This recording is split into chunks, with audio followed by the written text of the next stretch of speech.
Welcome to Films and Stuff with your hosts, Pete Mitchell and Ethan Hunt. Hi, everybody. Welcome back to Films and Stuff. I'm Ethan here with Pete. Hey, Pete, what's up? Not much. How are you, buddy? Today, I'm all good. Thanks for asking. Today is our weekly stream or skip episode. Our regular listeners know the rules. Pete, I know you've got them memorized. You want to recant them one more time for our folks? No problem. So, Okay.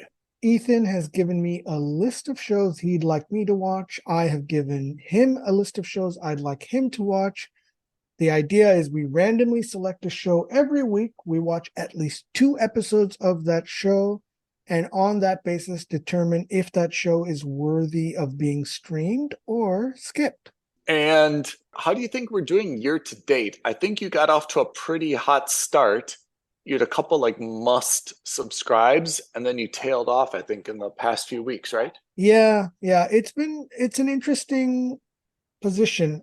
I started off very average. There was like a very good period of like a couple weeks in a row where they were must subscribes.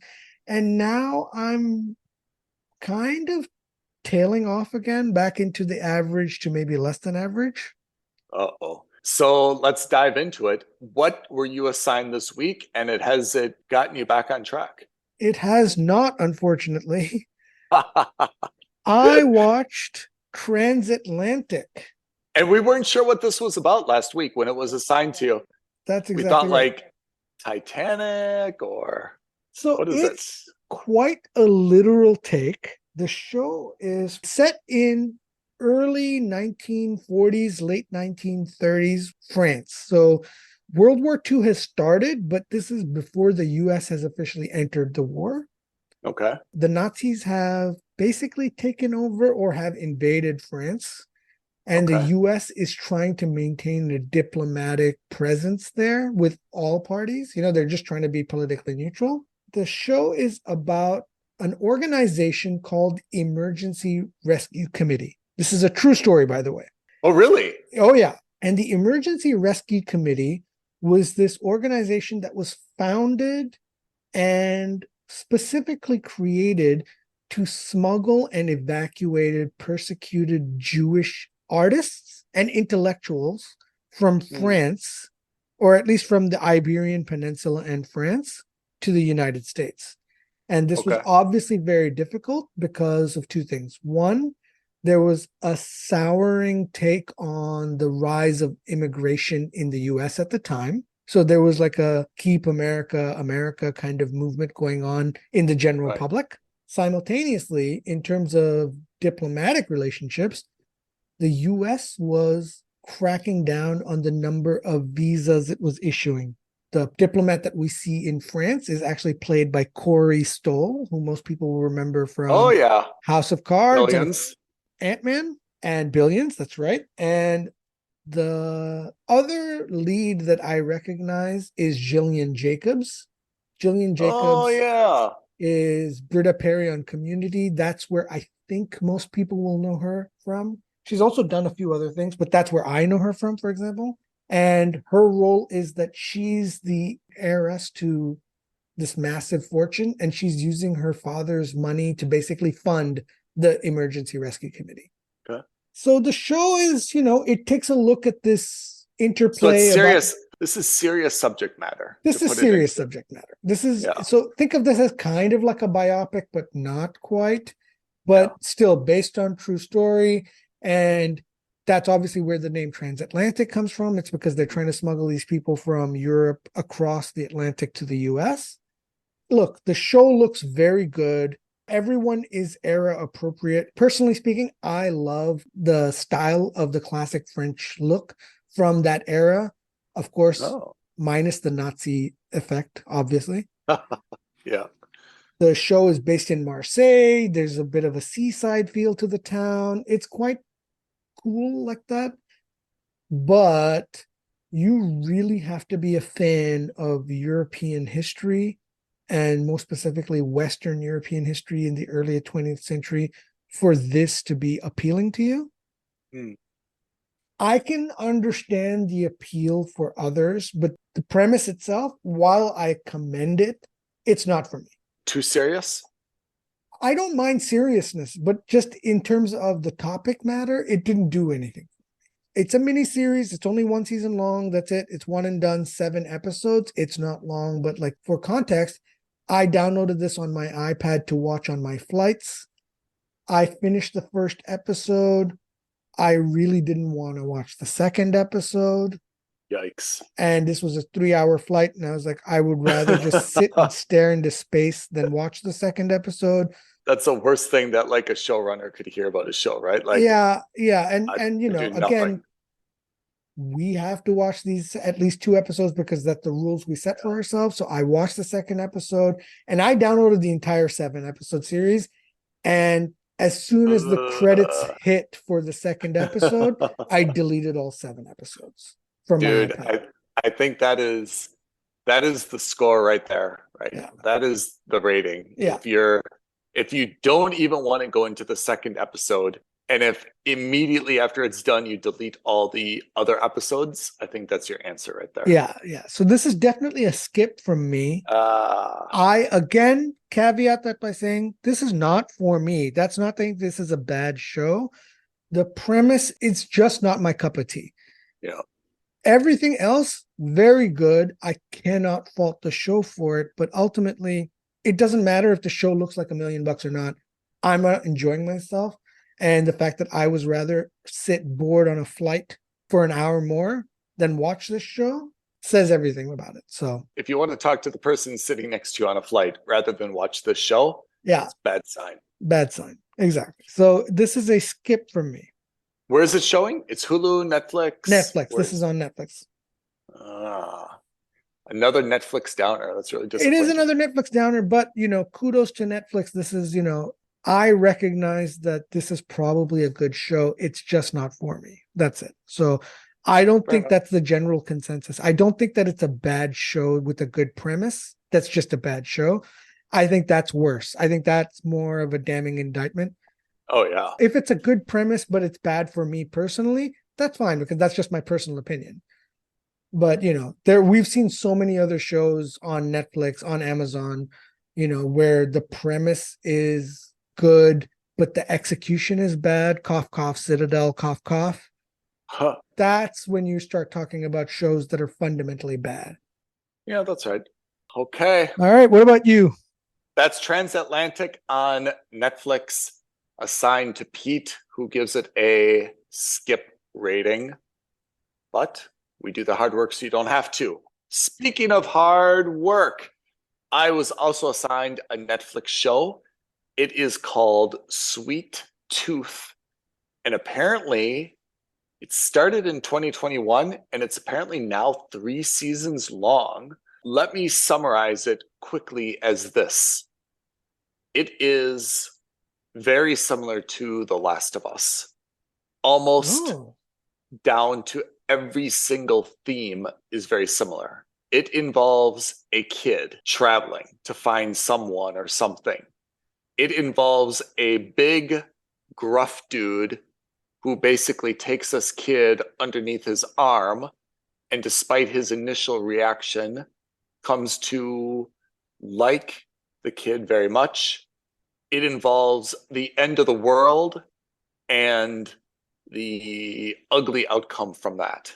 So it's very, very similar to The Last of Us. And it made me think that there was some inspiration drawn from that, but apparently not.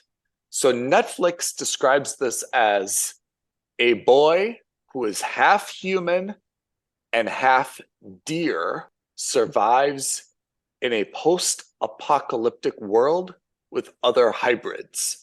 Deer? Deer, like the animal. Okay. At the very beginning, remember the Umbrella Academy? How it started? Where you meet all the kids are getting born. Yes. It starts very much like this.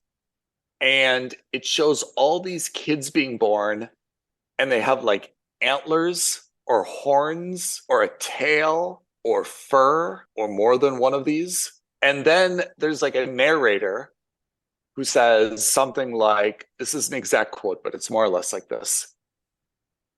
We don't know what came first, the hybrids or the virus. But blah, blah, blah, the whole world, started getting this illness, and there were no more like baby humans born, only, hybrids.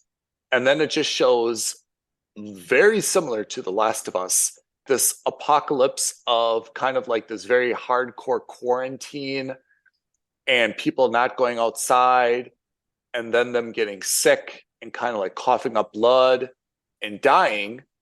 At the same time, it shows like all these other kids were born as kind of like half animals, but they're not all the same kind of animals. Some of them look like half pig. Some of them look half deer. Some of them are like half dog or half wolf or half elephant. It doesn't make any sense. Then, of course, the humans, in addition to almost entirely dying off and being extinct, were fearful or prejudiced against these hybrids, right? Half kid, half animal, and tried to kill almost all of them. Some of them survived. So our main character, his name is Gus. He's half deer. His dad, when he was a baby, his mom died. And his dad basically took him to like the middle of Montana and like raised him in a house until like the dad passed away. And then the kid, who was like kind of like a young teenager, was forced to kind of like be on his own. Then he meets this other dude who's basically like I don't want to call him like a poacher, kind of like bounty hunter. Very similar to the dude in Pedro Pascal in The Last of Us, just kind of the scavenger, does whatever he needs to do to stay alive and make money. Meets the kid, takes him under his arm and says, okay, like I'll protect you and I'll take you on this journey to try to find a safe place for you, whatever. I watched 3 episodes, and again, it's different than The Last of Us, but the themes are exactly the same, So if you like The Last of Us, you were comfortable at the end of the world and the graphicness of how people reacted to being quarantined or coming down with a disease, very, very similar to that. You remember how that went in the first few episodes? It was pretty violent and pretty graphic. Yeah. Very similar to that. If you like the idea of the dude is Nosno Anozi. I remember him from Game of Thrones, where he was like the richest man in the kingdom. He's also been in a bunch of other stuff, but he's physically huge. Okay. So if you like the idea of like the big, physically, man a few words, violent, imposing type, taking a young, innocent, a little bit mischievous kid under his shoulder and kind of working with them through all the different challenges, you'll like this show a lot. It's very, very similar in that way to The Last of Us. For me, I give it a middle of the score. It's a mooch, definitely not a must subscribe. The element of the half child, half animal is a little bit weird, even weirder than like the zombie. The zombies in The Last of Us are explained a little bit with like the bacteria, right? There's, at least I'm aware of, there's no real explanation here. Maybe we'll get to that because it's 3 seasons, but there's no explanation here. And that whole element, I think, is just kind of like too weird for me to get my head around. The relationship between Nosno and the kid Gus is actually very, very good. It equals Ellie and Pedro Pascal. It's a very, very decent, genuine relationship. Like the guy starts off very gruff and aggressive, and after time, he really actually, likes and takes care of the kid. The kid's nickname is Sweet Tooth because apparently he loves things that are like as a kid, he loved maple syrup. And now when, he tried candy for the first time, he loves candy or caramel or anything sweet. So his nickname is Sweet Tooth. That's where the name of the show comes from. And I know you mentioned this, but you're sure there's no connection to The Last of Us, the video game? None. Because this came out 3 years before The Last of Us, the TV series, came out. Yeah. Premise-wise, right now, it sounds almost identical. It's very, very similar. And even I've read online a few articles asking, like, is one inspired by the other? Is there a spinoff? And apparently there's There's no like official connection. But I agree, the premise, the entire thing is very, very similar. Although it's not like totally novel, right? I mean, there's lots of stories where the gruff older guy takes the young kid under their wing. I think it's because I've seen these in such close proximity to each other, Right. that the storyline is very, very similar. To be honest, I don't have a whole lot more to say about it, primarily because we went through The Last of Us in such excruciating detail. We both love that show. Sweet Tooth, again, if it were set up without this fantasy element of the hybrid, the half child, half animal, I think I'd probably be a little bit more inclined to continue watching it. But to be honest, I'm a little bit, like the guy's ears are very sensitive. His antlers are kind of getting in the way sometimes. He has to hide them sometimes. It's just not really like doing it for me. I stopped watching it after 2 episodes. Totally serviceable show. If you love The Last of Us, to be honest, you'll probably really like this show. If that's not your thing, you should probably skip it, but it's well done. It made it to 3 seasons. And whenever something makes it to 3 seasons, you have to wonder like how it's developed. Because watching the first 2 episodes of a show is dramatically different than when the show finds its footing, at the end of season 1, season 2, right? I mean, it's dramatically different. So in that sense, I have to admit, I have a little bit of curiosity in terms of how this evolves. But overall, after 2 episodes, it was just kind of like ho hum. I wasn't learning anything. I wasn't gaining any new creativity. There weren't any great action sequences. It was very down the middle in terms of how you would expect it to be given the storyline. Right. So for me, it's a mooch. And again, I think the best recommendation I can give is that if you like The Last of Us, you will probably like this. If you did not like The Last of Us or didn't watch The Last of Us, either you should first watch The Last of Us or you should skip this entirely. And I think that's the easiest way to, to explain this.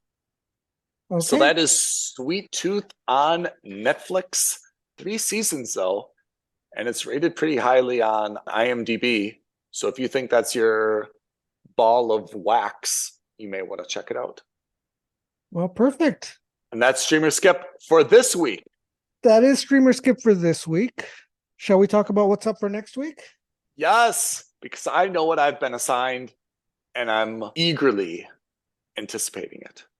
Awesome. So you are going to be on Amazon Prime and you will be watching Dead Ringers. Dead Ringers on Amazon Prime with Rachel Weisz. Rachel Weisz, that's right. I don't know anything about the show. I just know that she plays twins. Identical twins. That's right. And that it's based on, I'm pretty sure it's a movie. I think it's a remake. Very similar to the time, wasn't it Tom Hardy who played like identical twin brothers in like a mobster movie? He did, once? yeah, in Legend, Cray Brothers. Also a true story, by the way. You have to give the actor a lot of credit, and to be honest, the entire production team when they play something like this, because you basically have to play 2 different characters and have it in your mind, the 2 different characters. You have to have a lot of patience because you're basically filming every scene Twice. twice. The patience you have, first of all, to film one scene, like if you're sitting in a diner, it's got to be excruciating to do the same lines over and over and over again, right? Now imagine when you're done with that, you go sit on the opposite side of the table and you have the exact same dialogue, but the other part, the patience has got to be extraordinary. And technically, it's got to be so difficult because, for example, in Legend, they filmed fight sequences where the 2 of them were in the fight sequence, which means that if they're filming that twice, they have to get the fight sequence perfectly the same both times. And he has to play 2 different roles in that fight sequence. Right. I mean, that's honestly, I don't know how the technical stuff is done that way, but just on paper, cannot be easy. I don't think they get double the pay though. Which is a shame. It's a good way to save cost. I guess. Maybe Fast and Furious should have tried that. Yeah. Okay. I've got Dead Ringers on Amazon Prime. What do you have for next week? I've got The Patience of Dr. Garcia on Netflix. Oh, I have no idea what that's about. I assigned it to you, though. Never heard of it. Good luck watching that. Looking forward to it. In the meantime, listeners, if you have a TV series or a movie that you'd like us to review and watch because you don't want to do it, that's okay because we do the hard work so you don't have to. Outsource it to us. Aloha at filmsandstuffpodcast.com or tweet at us at FNSPodcast or DM us on Instagram at filmsandstuffpodcast. But the easiest thing you could do is like this video, subscribe to our channel, hit that notification bell, and leave us a comment. Any one of those 4 action points would really help us out. You know, what Pete has said earlier is something that can be really valuable. If you have a flight, let's say, for example, a transatlantic flight, Heyo. and you want to download a series and you're really not sure what to watch, of course, listen to Films and Stuff. We've got great recommendations on what's popular now, which is Mandalorian and all the other stuff that we've loved. But if you've kind of gone through all of that and you need something else new, that's what the Stream and Skip segment is for, to review some of the lesser known things. We find some diamonds in the rough, like Beef on Netflix. We find some things that are pretty rubbish, not to name names. But if you're looking for something new and you've got 4 or 5 suggestions, we'd be happy to flip through all of them and give you our ratings, our recommendations, or the order that we think that you should prioritize these in. That's exactly right. Because the last thing you want on a flight, whether it's intercontinental or whatever, is to sit there with nothing to watch because you downloaded a show that you thought was going to be great and it turned out to be absolute garbage. Literally the worst. We've all been there. That's Films and Stuff Podcast. We will catch you guys next week for more stream or skip recommendations. Thank you, Ethan. Thank you, Pete. We'll see you all soon. Thanks, listeners. Bye now. Thank you for listening to another episode of Films and Stuff. If you haven't already, please subscribe and review on Apple Podcasts, Spotify, or wherever podcasts are downloaded. Films and Stuff. There is no substitute.